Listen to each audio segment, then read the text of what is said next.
오늘 아침을 여는 말씀은 누가복음 3장 7절에서 10절 말씀입니다. 요한이 세례를 받으러 나아오는 무리에게 이르되 독사의 자식들아 누가 너희에게 일러 장차 올 진노를 피하라 하더냐. 그러므로 회개에 합당한 열매를 맺고 속으로 아브라함이 우리 조상이라 말하지 말라. 내가 너희에게 이르노니 하나님이 능히 이 돌들로도 아브라함의 자손이 되게 하시리라. 이미 도끼가 나무 뿌리에 놓였으니 좋은 열매 맺지 아니하는 나무마다 찍혀 불에 던져지리라. 무리가 물어 이르되 그러면 우리가 무엇을 하리이까? 아멘. 누가복음 3장은 예수님의 길을 예비하기 위해 보냄을 받은 요한의 사역을 소개하고 있습니다.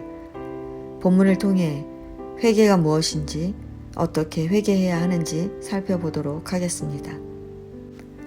요한은 디베르 황제가 통치한 지 5년째 되던 해에 사역을 시작했습니다. 이때 빌라도가 유대 총독이었고 안나스와 가야바는 대제사장이었습니다. 그런데 2절을 보면 하나님의 말씀이 빈들에 있는 요한에게 임했다라고 말합니다.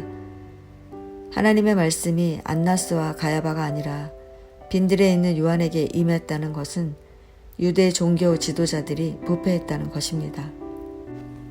이렇게 하나님을 잃어버린 시대를 살았던 요한은 힘과 권력이 가득 차 더 이상 하나님의 말씀을 들을 수 없었던 성전을 떠나 빈들에 있었습니다. 빈들은 아무것도 없는 광야지만 하나님을 만날 수 있는 유일한 장소입니다.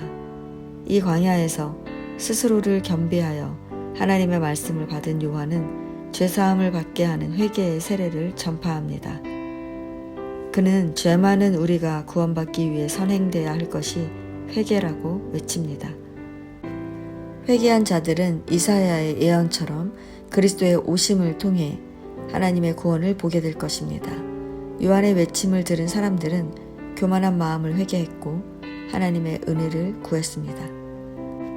그런데 7절을 보면 요한은 세례를 받으러 나아오는 무리에게 독사의 자식들이라고 말합니다. 여기서 무리란 바리새인과 사두개인들을 말합니다. 그리고 독사란 뱀, 즉 사탄을 의미합니다. 그러므로 요한이 세례를 받으러 나오는 바리새인과 사두개인들에게 독사의 자식이라고 부르는 것은 너희가 계속해서 악을 행하고 있으니 심판을 받을 수밖에 없다라고 경고하는 것입니다. 왜냐하면 그들이 아브라함의 자손인데 하나님의 말씀을 저버리고 살고 있기 때문입니다. 요한은 이렇게 택함을 받았으니 스스로를 의롭다 여기며 살아가는 그들에게 회개에 합당한 열매를 맺으라고 명령합니다. 그렇지 않으면 아무리 택함을 받은 아브라함의 자손이라 할지라도 심판을 받게 된다고 경고합니다. 회개에 합당한 열매란 우리의 악한 행실을 멈추는 것입니다. 악에서 돌이켜 하나님의 말씀대로 살아내는 것입니다. 삶이 바뀌는 것입니다. 그러면 구체적으로 우리가 어떻게 해야 하겠습니까? 첫 번째는 함께하는 사람들을 사랑하는 것입니다.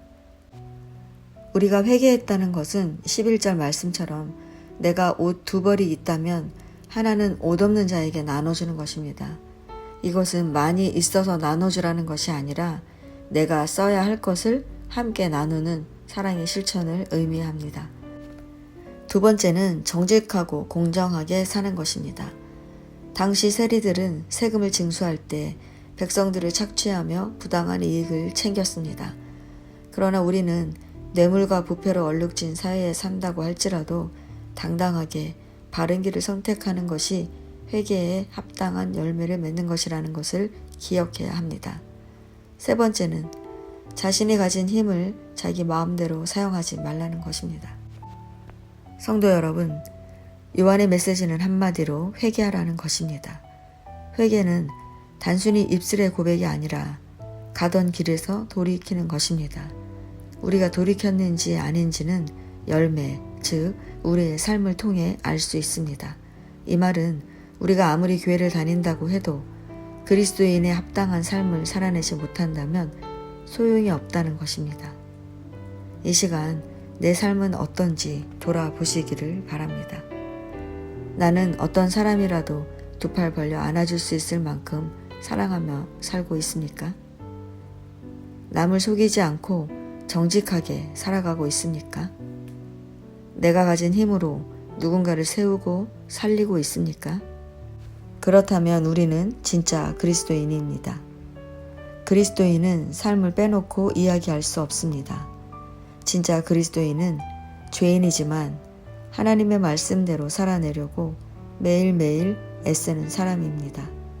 비록 우리가 넘어질 때도 있지만 우리가 하나님을 바라보고 있다면 성령께서 우리를 일으켜 주십니다. 아직은 미숙하지만 이렇게 하루하루 살아간다면 우리는 어느덧 새롭게 변화된 나를 발견하게 될 것입니다. 성도 여러분, 오늘도 우리에게 주어진 이 하루의 삶 속에서 함께하는 모든 사람을 사랑할 수 있을 만큼 사랑하며 사시기 바랍니다. 그리고 주님이 기뻐하시는 길을 선택하며 사시기 바랍니다. 그러면 주님께서 다시 오실 때 구원의 기쁨을 누리게 될 것입니다.